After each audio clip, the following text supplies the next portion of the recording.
Welcome to the Geopolitics and Empire podcast. Today we speak with Daniel Faggella, who is the founder and CEO of Emerj.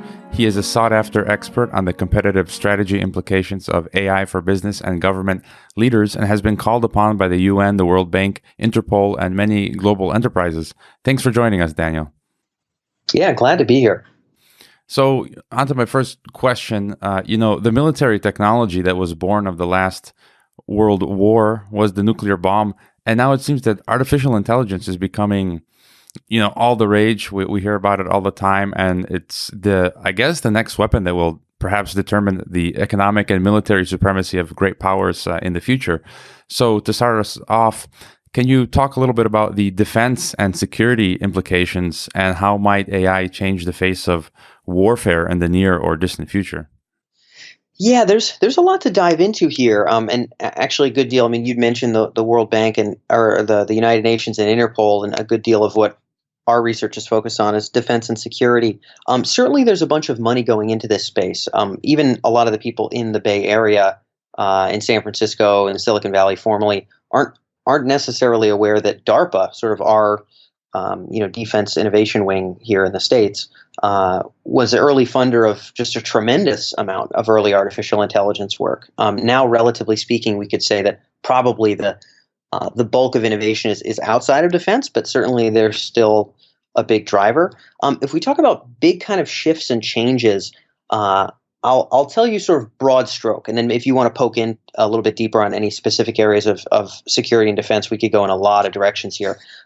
There is on the one side the kind of the core heavy equipment AI upgrade game. So we have missile systems, we have self-driving tanks, we have autonomous submarines, we have better ways of detecting enemy individuals or ships or what have you with different kinds of technology with AI. That is a gradual shift. All of the defense contractors, if you look especially in the States here, the Northrop Grumman's or the other big players in the defense contracting space are working on these kind of big chunky hardware upgrade things. And sort of this is going to make its way in, but it's going to be many, many, many years until the new norm is sort of battle cruisers that have all this super neato, autonomous capability, or all the missiles that are fireable to be able to have some super cool new AI upgrades on necessarily all of them. I think that's coming, but that's a really slow kind of turnover. The area that I think is a little bit more immediate is in sort of the security side of things. And a lot of this has to do with surveillance on one side, but also sort of deeper levels of kind of monitoring and going on and understanding the goings on within different countries and organizations. So if you look at where the United States, for example, is throwing a lot of money, computer vision is a massive focus. Being able to use satellite data to get a better pulse, a better understanding of what's happening where. The same thing with drones, for example. So kind of drinking in vision data. Sure, sometimes that might inform a missile strike, but other times it's just ensuring that we know what's where we stand, what our relative advantages are, who's up to what, and what might be kind of the risks on the radar. So kind of pulsing the security situation, so to speak. So I think that all countries will be doing more and more of that. I doubt we'll have Terminator bots sort of duking it out on the battlefield anytime soon. The other area that has to do with more of that softer upgrade is sort of what we already saw in the previous election to some degree, which is kind of tinkering with these open media systems. So being able to leverage AI to kind of undermine security from the perspective of social media, of online media channels, whether it's sort of sparking outrage in one way, shape, or form, encouraging public sentiment in one way, shape, or form, that will be used on quote unquote kind of enemy countries, so to speak. Certainly the United States is a sitting duck for a lot of that. But also countries that have control over their own internet will be able to use that to mold their own citizenry to potentially be able to be more easily marshaled towards the aims of that whoever's in power or whatever political party is in power. So we have kind of this softer upgrade of these digital technologies, kind of creating this better screen, this better lens, this better network of what's happening in terms of knowing and in terms of influencing. And then we have the very slow hardware side. So kind of both of those are happening concurrently. I'd say that the digital kind of web layer is a much more immediate concern, I think, for both security and defense than self-driving tanks. And this brings us then to the AI arms race. And from my understanding, correct me if I'm wrong, it seems that the only real players in the AI game are essentially the United States and China, perhaps then third the EU, and even more so Russia seems far behind. And you have a great article on emerj.com, that's EMERJ.com, on AI power and the weaknesses of the West, where you conclude that it seems China has the advantage.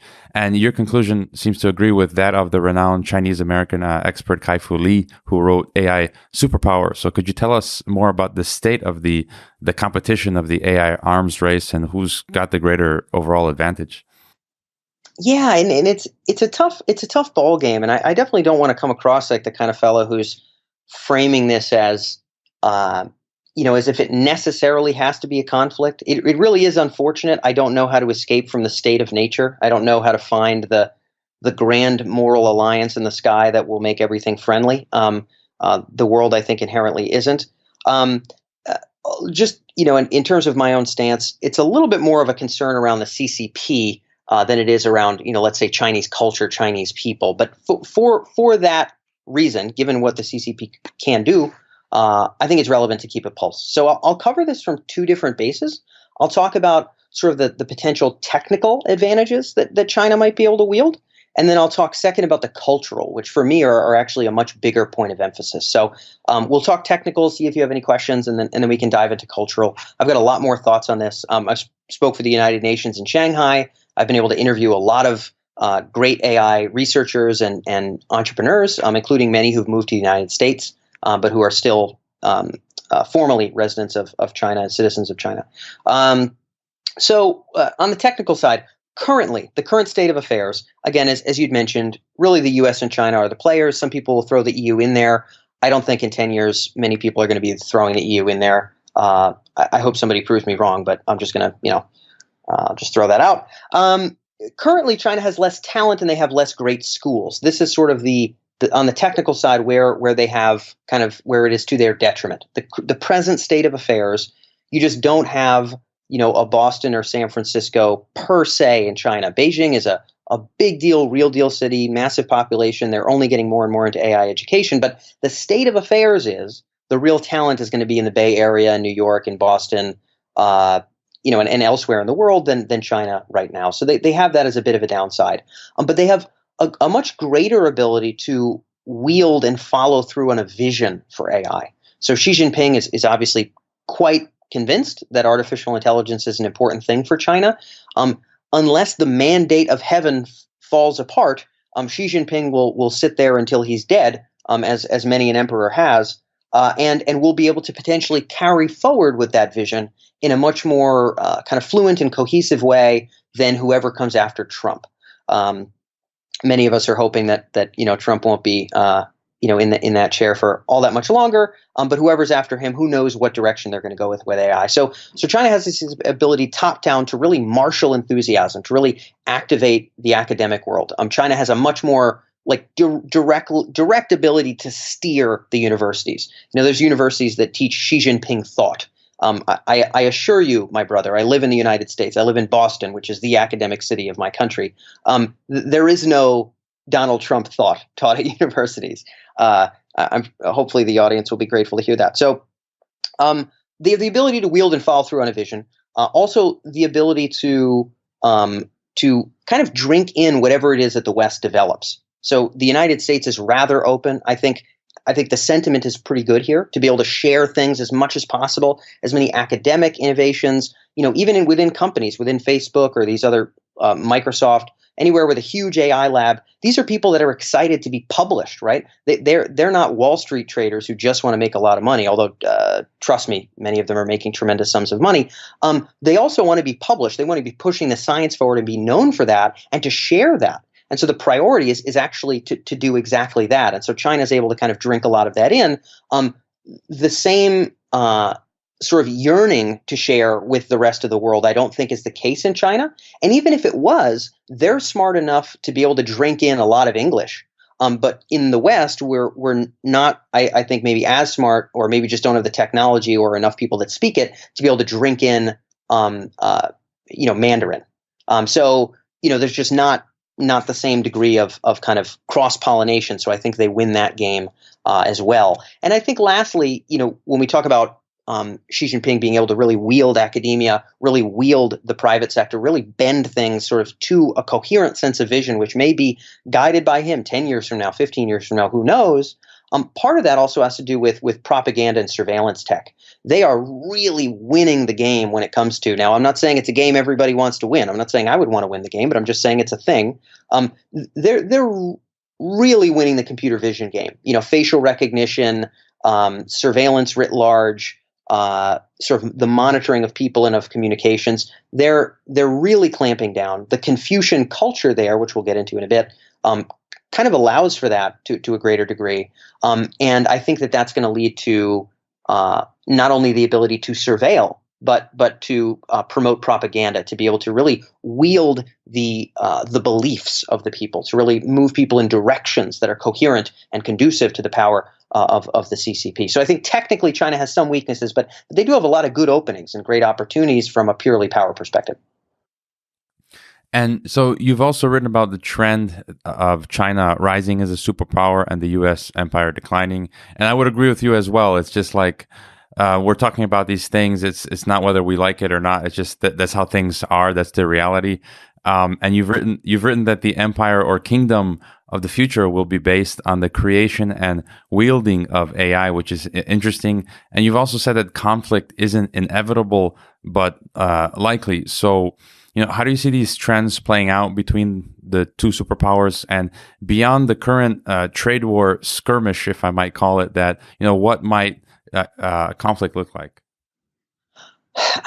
In the near term, so there's the book that is now, I think, kind of beaten to death, but I think it deserves rightful acknowledgement as a dynamic. The Thucydides trap here of the potentially China in the decade ahead, sort of becoming the dominant sort of individual nation economically, militarily, technologically on the planet, and just the fact that baton is being passed being a potential cause for friction, a potential reason for the states to maybe find reasons, whether they're good or bad, to jump into conflict, etc. So we have that general dynamic at play. So in the near term, I imagine it could hypothetically have to do with a great many things. I mean, I'll throw out one potential hypothesis, which I hope isn't the case. I hope none of these conflict scenarios are the case. So near term and long term, and I know you and I are going to get into the long term today. Near term, I think that there is the potential that sort of China's sort of surveillance way of doing things, China's monitoring, China's kind of pretty well clamped down control that they enjoy, that the CCP enjoys over the citizenry now, kind of extends to greater parts of their wake. And I think they're doing a very good job of keeping that below the point when it would be conducive to conflict right now. So, for example, we could talk about what they do with the ports, right, where they'll set up a port and they'll set up some financing and they'll negotiate something that we could argue whether it's the case or not. Let's just say it likely is. I don't know for sure. I'm not here to necessarily claim certainty, but that they'll set up a port somewhere where they know that ultimately the company will have, or the country will have to default on that port, and then they'll be able to use it as a military base in some strategic location, whether it be in Africa or elsewhere in the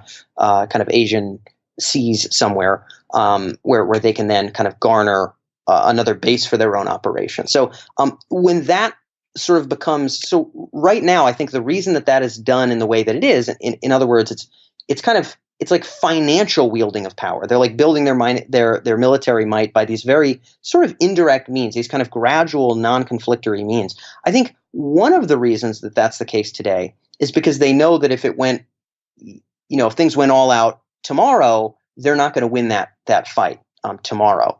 But I think that when people, and someone might level this charge against the United States, when a country gets to a level where it knows it would win, it might throw its weight around in a much more overt sense. And I think that as China knows, relatively speaking, where it stands, and it stands pretty good. Let's say 5 years from now, 10 years from now, it's possible that its inchings out for control, that it's inchings out of the boundary of who it monitors, how it monitors, who it controls, how it controls, become more overt in nature, and that somewhere, be it on the edge of India, be it somewhere in the South China Sea, be it elsewhere in the world, somewhere that will become more brazen to the point where it will garner conflict. So that China's very kind of shy approach to eking out their power structures now might become, again, a little bit more brazen, and somewhere that would cause conflict. That's near-term stuff. I think in the longer term, ultimately there will be a pretty big question about the creation of strong AI, the creation of vastly more expansive and powerful artificial intelligence, and also potentially neurotechnologies, things that kind of extend and augment human minds. And I think that there will be conflicts within and between countries about which of those paths that we should take. I think the big game, the game where it seems like I don't know how we get out of there without conflict, is actually that latter one. So it is possible that as sort of power ekes its way out and the uses of these technologies get brazen, there's conflict. But I think long ball, it's as we start to tinker with the human experience and with the real raw kind of superpower of AI, maybe that's 2 decades out, 3 decades out, when things I think get spooky and it seems just, from my perspective, near impossible to kind of avoid conflict. And so, speaking about conflict, whether it's and the danger of a conflict between U.S. and China, or whether it's the danger of AI itself, something you've written about is globism, which is the idea to build a world state with a world language, global media, global culture, and so on. You write that a global governance structure would be necessary, I suppose, to mitigate these dangers. So, can you tell us about this and where we are? Where do you see us today in the move toward a global governance? Yeah, I'll tell you now. I was at headquarters at the United Nations earlier this year presenting basically deepfakes. We actually took one of the directors at the UN and we deepfaked them to say a bunch of things they never said, basically, and kind of used it as a bit of a demo and teed it off as a topic. When it comes to sort of the security concerns of AI now within these bigger international bodies, from my experience, from headquarters and elsewhere, we can talk about the UN. I mean, I could talk about Interpol and the World Bank as well, but the UN, I think, is the most relevant body in this regard. Could hypothetically be a good conduit to this kind of work.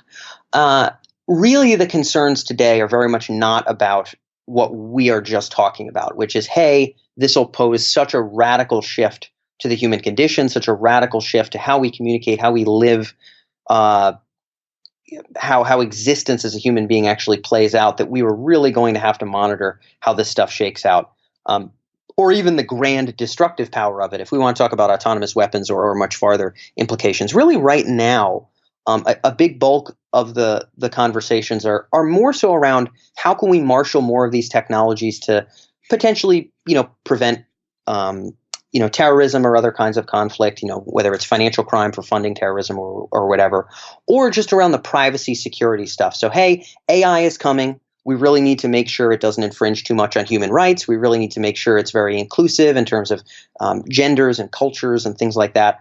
Today, the UN is really enamored with those ideas, like absolutely enthralled with them.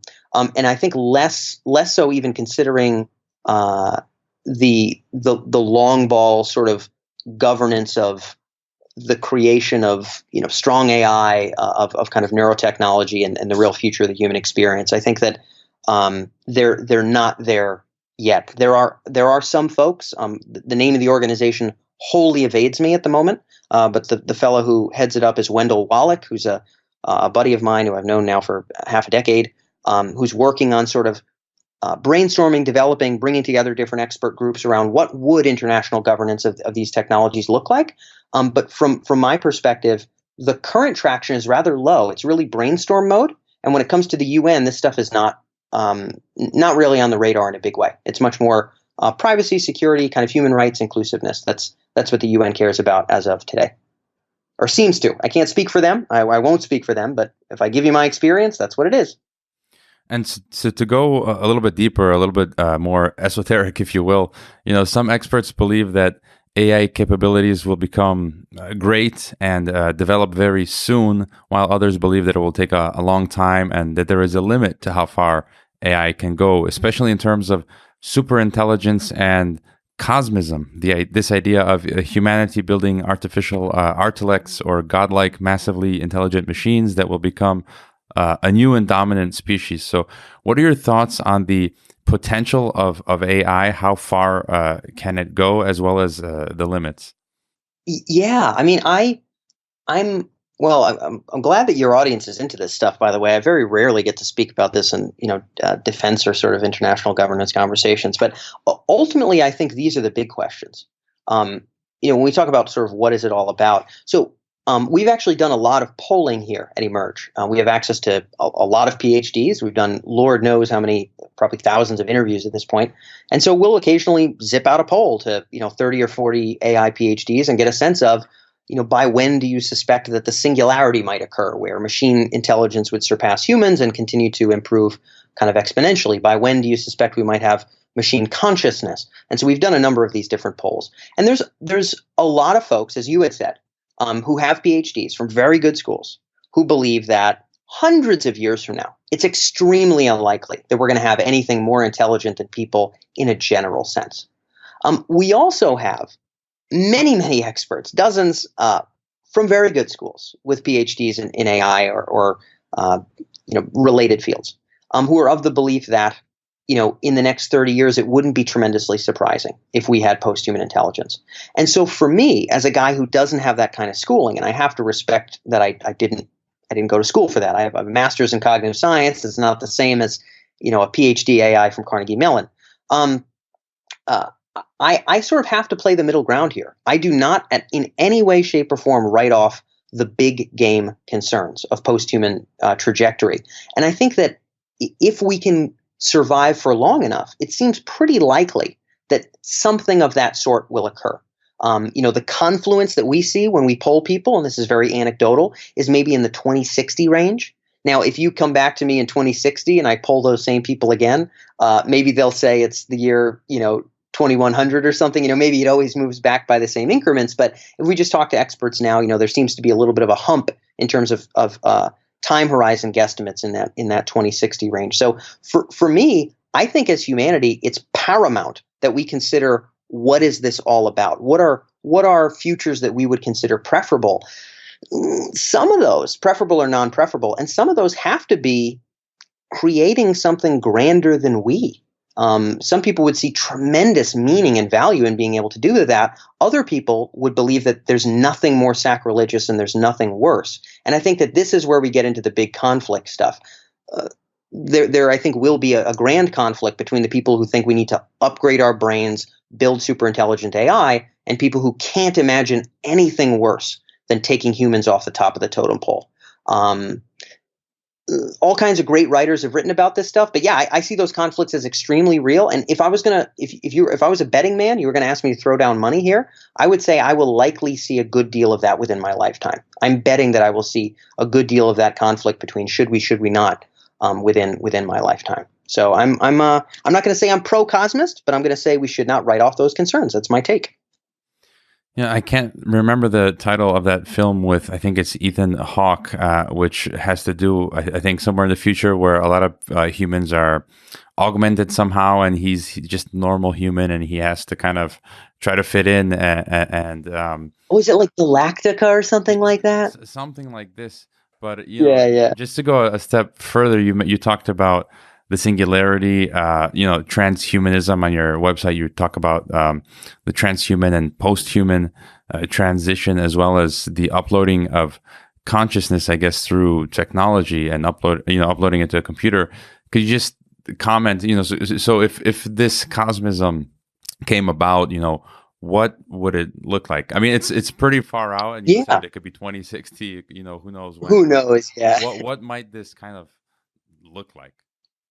Yeah, so I'll give you some hypotheses. I actually was interviewing folks in this space, this admittedly far out space, well before we got into the practical aspects of AI in pharma, AI in defense, AI in security.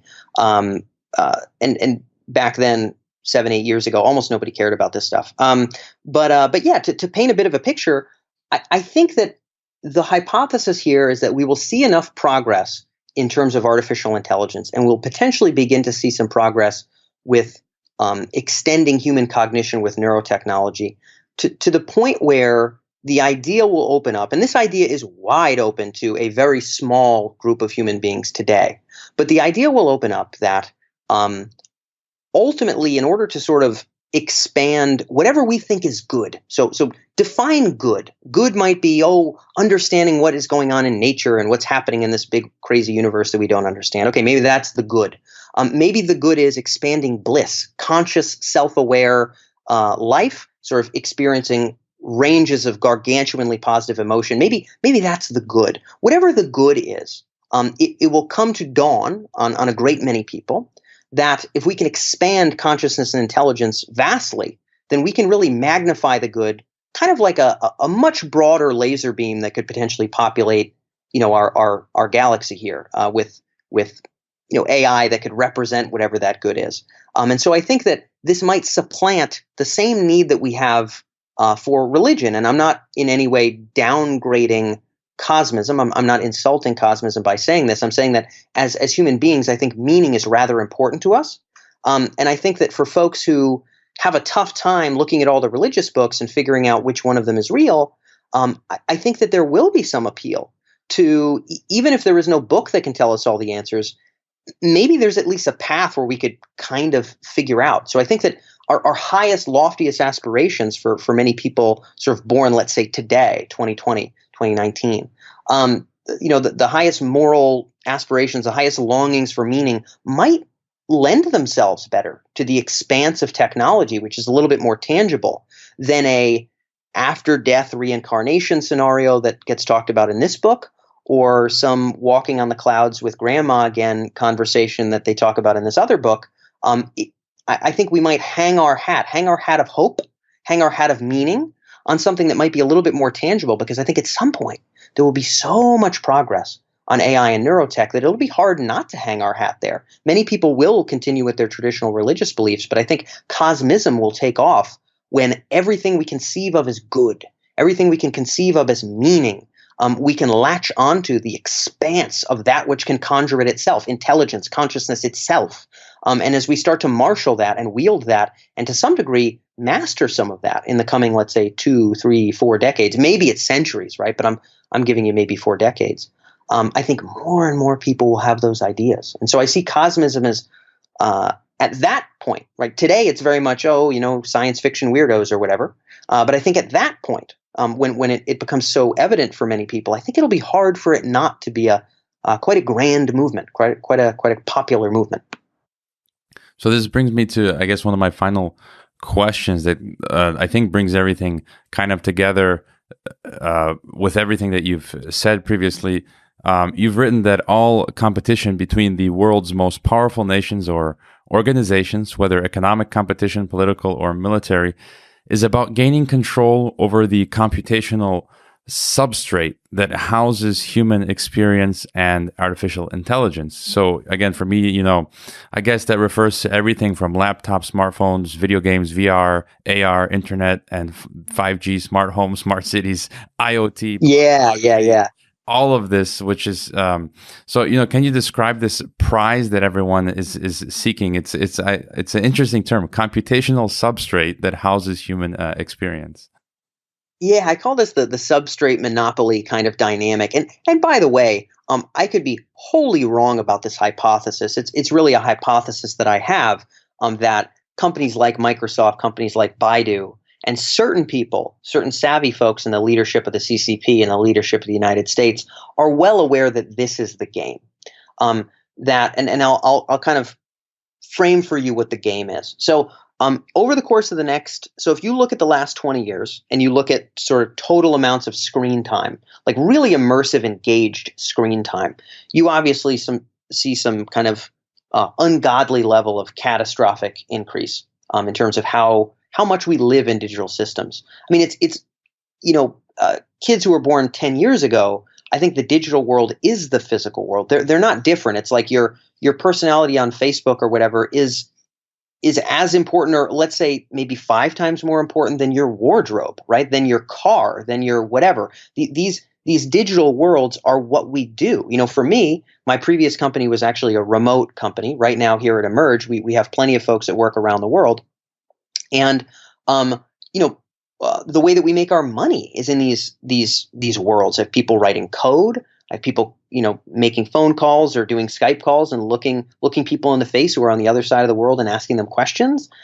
So we work in these worlds. We play in these worlds. We are entertained in these worlds. Our personalities are in these worlds. Now, if you take that dynamic and you stretch it 20 years forward, I think you get to sort of what it's about, where things are going, where I say frequently, we're going in. In other words, at some point, virtual reality, augmented reality will be kind of borderline ubiquitous, just like smartphones and laptops and whatnot are borderline ubiquitous today. Eventually, AR, VR will be borderline ubiquitous, and I think there will come a time, and this could be 20 years out, when really, really immersive, customized, personalized virtual environments will be way more productive. In other words, if you want to make sales calls and you want to interact and make sales, you'll be able to reply to a tremendous number of messages, make a number of kind of concurrent calls at the same time, maybe have a clone of yourself who can handle sales calls up to a certain point.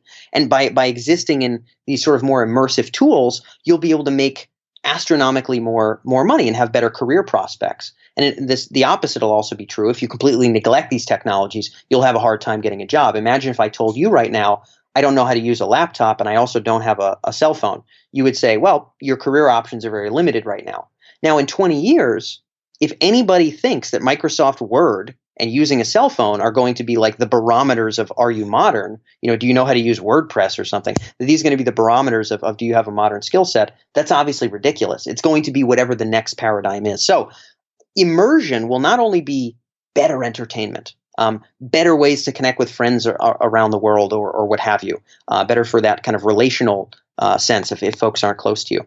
But it'll be better pragmatically from in terms of being able to get things done, to actually achieve your ends in the world. So it will not be purely sort of drinking in and entertainment. It will be how you are, how you be, how you do in the world. When that is the case, so when to do what you want to do, to achieve your aims in the world, you really have to be going in. When that is the case, adoption will be astronomical. And the supposition here is that whoever owns that virtual ecosystem, wherever we're walking around, whoever's monitoring the communication, whoever kind of controls potentially what's in front of us, whoever controls whatever recommendation engine produces the music playing in the background, whatever communications channels connect us to our friends, whoever controls that digital ecosystem will at that point, in the form of servers, will kind of control the world. Because what is the world? It's what we perceive. We could say that the internet isn't real, but if I shut it down tomorrow, I guarantee you the impacts would be real. And so as we go in, and as pragmatic, goal-oriented drives bring us in, not just entertainment. If in order to do what we want to do in the world, we have to go in. Whoever owns that world, whoever produces whatever's being conjured in front of our eyes and into our ears, whoever's making all of that, that's really unprecedented power. To be able to sort of control that, because that'll kind of be controlling the actual experience of that many humans. The ability to subtly encourage people to do what you'd like would be astronomical. The ability to surveil would be unparalleled. You'd basically be mind-reading levels of surveillance. And so that level of power would be grandiose, and ultimately it would be the unlocking of any and all future vistas of sort of economic explosion, and certainly of control. And of power. So the hypothesis is that the CCP and some folks within the U.S. government are aware of this. In my opinion, the highest leadership in the Facebooks and Baidus of the world and Googles of the world are undeniably aware of this, and that ultimately the economic and military winning of the world happens through who owns that. Let me know if that makes sense. Oh, of course, yeah. And I guess one question might be, I guess it could be an obvious question, is, if we ever got to that point, if we reached that apex, I mean, wouldn't there be a danger if, one entity or group, or whether it's private or whether it's government, got control of a large portion of the global ecosystem, and if they weren't, a nice group, if it went like totalitarian or dystopian, I mean, is that a scenario Is there a scenario where a group takes control of that world and begins to influence in certain ways, or what are you wondering about in terms of the specifics of that situation? No, like as you said that if a certain group gains a monopoly on this virtual digital ecosystem, but maybe they're like the current CCP who have this social credit score, and can it go towards a dystopia? Or I guess the fail safe would be what you were talking about earlier, creating some type of governance structure to kind of go more towards a democratic governance. So it could go both ways, no? I 100% think it could go both ways. And I think that the continued strength of the West broadly will be kind of fighting on the side of, hey, some semblance of privacy, even in this immersion, should be necessary. Hey, the ability to thought police folks beyond this level should not be permitted. I think that kind of the torch of human rights in some regard will be upheld by systems that in general permit for more of that. Right now, I can tweet whatever I want about my current president, and no one's going to come to my house and break my legs. You know what I mean?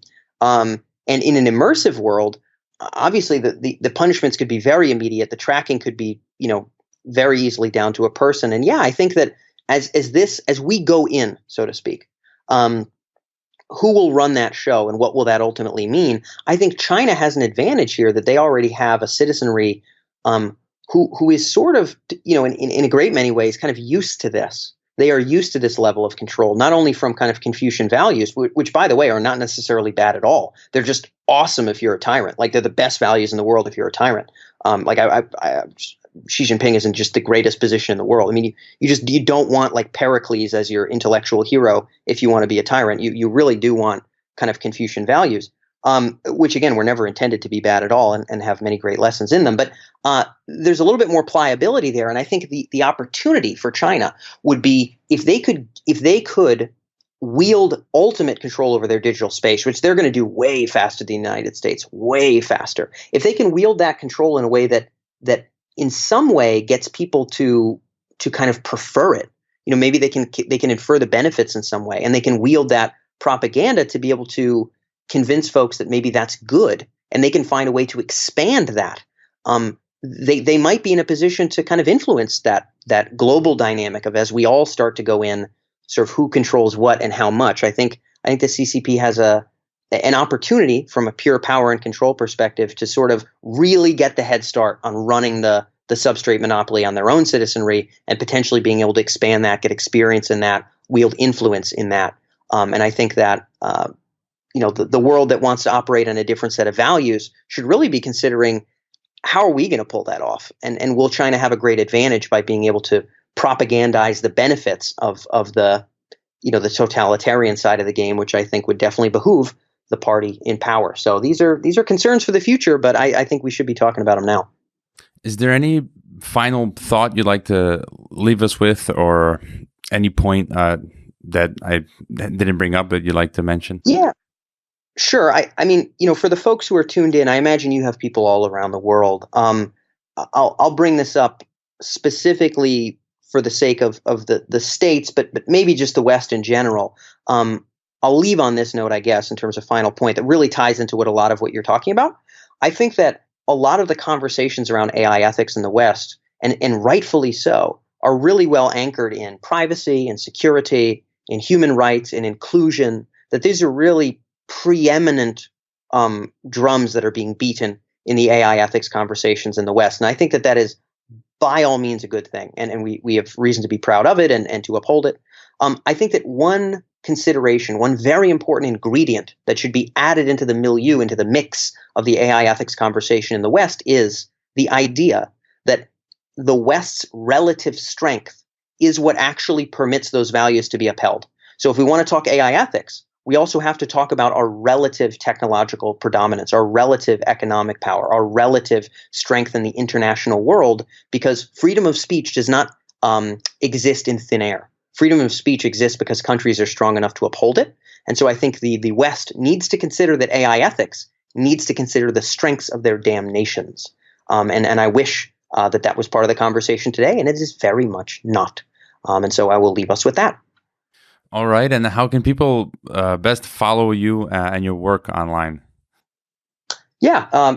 So our market research firm, Emerj, you had mentioned our work with the UN and other folks. Most of our work is actually in the private sector, working with whether it's financial institutions or artificial intelligence vendors. That's just emerj.com. If you're interested in where AI is impacting industry, you can reach us there. But otherwise, I'm just on Twitter at Dan Faggella. Feel free to pop me a note, say hi, let me know you listen to the podcast.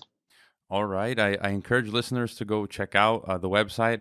I honestly just discovered it like a few weeks ago. I subscribed and followed you on Twitter, and there's a lot of resources there. Very interesting. And thank you again for the interview, Daniel. Of course, brother. Yeah, thanks for having me. I hope you enjoyed this Geopolitics and Empire podcast and interview. I would like to remind you that our website is geopoliticsandempire.com, and you can sign up for our mailing list that goes out each weekend with the latest podcast and a long collection of important news headlines. It's good to sign up for the newsletter in case we experience censorship and deplatforming. You can help the Geopolitics and Empire podcast by subscribing to and interacting with all of our channels such as YouTube, Twitter, Facebook, Gab, Minds, and Steemit. You can also help us by leaving a rating and review on your favorite podcast platforms such as iTunes, Castbox, Stitcher, Spreaker, and so on.